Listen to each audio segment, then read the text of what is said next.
तर मी भाऊ म्हणून पार्थ पवार यांचा बदला घेणार असं रोहित पवार यांनी म्हटलंय। श्रीरंग बारणेंचा पराभव करण्यासाठी रोहित पवार यांनी शड्डू ठोकलाय। मुलाचा पराभव करणाऱ्यांचा प्रचार वडील अजितदादा करतात। अजून बरंच काही पचवायचं असल्यानं अजितदादांकडून बारणेंचा प्रचार सुरू असल्याचंही म्हटलंय। पार्थच्या पराभवाचा बदला घ्यायला मी मावळमध्ये आलोय असं रोहित पवार यांनी म्हटलंय। रोहित पवार यांच्याशी संवाद साधलाय आपले प्रतिनिधी नाझीम मुल्ला यांनी। राज्याचं नव्हे तर अख्ख्या देशाचं लक्ष बारामती लोकसभेकडे आहे, कारण तिथं लढत पवार विरुद्ध पवार अशीच होतीये। त्यामुळे पवार कुटुंबियातला कोणताही व्यक्ती राज्यभरात कुठेही गेला तर त्याच पवार कुटुंबियातल्या व्यक्तीकडे अख्ख्या राज्याचं लक्ष लागून असतं। आज आमदार रोहित पवार हे मावळ लोकसभेत आलेले आहेत। मवियाचे उमेदवार संजोग वागेरे अर्ज त्यांच्या हस्ते भरला जाणार आहे। खरं तर मावळ लोकसभा पवार कुटुंबीय कधीही विसरू शकत नाही, कारण या ठिकाणी 2019ला पवार कुटुंबियातला पहिला पराभव पार्थ पवार यांच्या रूपाने झाला होता। आज पार्थ पवारांचा पराभव करणारे श्रीरंग बारणे हे परत एकदा महायुतीकडून इथं उभे आहेत आणि त्याच श्रीरंग बारणेंचा प्रचार करण्यासाठी पार्थचे वडील ज्यांचा पराभव त्यांनी केला अजित पवार ते सुद्धा मैदानात दिसतात।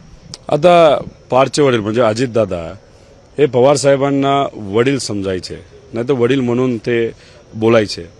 वडिलांना त्यांनी सोडलं, भाजप बरोबर गेले। का गेले? त्यांचं व्यक्तिगत जे साम्राज्य होतं ते टिकवायचं होतं, कारवाई होत्या त्या कुठे थांबवायच्या होत्या। आता 2019ला इथं असणाऱ्या प्रत्येक कार्यकर्त्याने पार्थचा प्रचार केला। मी सुद्धा फिरलो होतो आणि त्या प्रचारामध्ये आपण जर बघितलं तर प्रचार झाल्यानंतर दुर्दैवाने पार्थ मोठ्या मार्जिनने पडला। आता ती गोष्ट अजून सुद्धा आमच्या डोक्यात आहे। आता त्यावेळेस आम्ही प्रचार भारण्यांच्या विरोधात केला, आताही प्रचार भारण्यांच्याच विरोधात करतोय। आम्ही भूमिका नाही बदलली, पण काल भारण्यांचे फॉर्म भरण्यासाठी पार्थ पवारांचे वडील अजितदादा इथं आले होते। म्हणजे अजितदादा बरेच काही गोष्टी विसरून गेल्यात।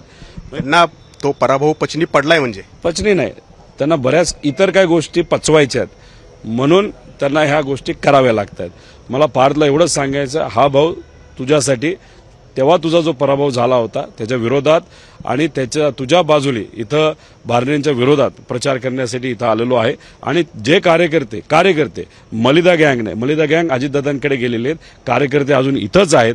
तुझा जो पराभव झाला होता त्या पराभवाचा बदला घेण्यासाठी अजून सुद्धा आम्ही लढत आहोत, कारण का आम्ही भूमिका बदलत नाही। त्यामुळे तू निश्चिंत राहा, आम्ही तुझ्यासाठी लढत आहोत।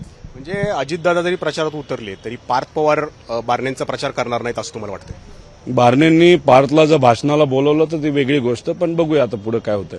भाषणाचा उल्लेख करताय, परंतु 2019ला त्यांनी भाषण पण केलं। सभेमध्ये भाषणच करावे लागतात ना, आम्ही सुद्धा भाषण करण्यासाठीच आलोय, भूमिका मांडण्यासाठी आलोय। भूमिका प्रभावीपणे जर मांडायची असेल तर योग्य पद्धतीचं भाषण पण तितकंच महत्वाचं असतं। आता हाच प्रश्न या ठिकाणी निर्माण झालेला आहे की अजित पवार हे महायुतीच्या श्रीरंग बारणेंचा प्रचार करतील की महाविकास आघाडीच्या संजोग वागेरेंचा? म्हणजे त्यांचे कार्यकर्ते पदाधिकारी आत्ताही संजोग वागेरेंना जे तुमचे उमेदवार आहेत त्यांना भेटतात।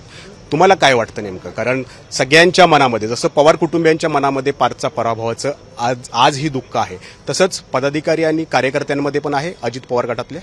नाही, आज कोणाचं काय दुःख आहे, कुठला बदला हा विषय येत नसतो। महत्वाचं काय असतं की लोकांचं मत काय, लोकांचं मत हे कुठेतरी महायुतीच्या विरोधातलं आहे। त्यामुळे बारणे साहेब ज्या पक्षावर उभे आहेत त्याच्या विरोधात एक वातावरण सामान्य लोकांमध्ये आहे। त्याच्याचबरोबर पिंपरी चिंचवडच्या लोकांना आता कळालेलं आहे, 2014ला हवा होती, 19ला हवा होती, आता ती हवा सगळी गेलेली आहे। त्यामुळे लोकांनीच हे इलेक्शन महायुतीच्या विरोधात घेतलेलं आहे हातात।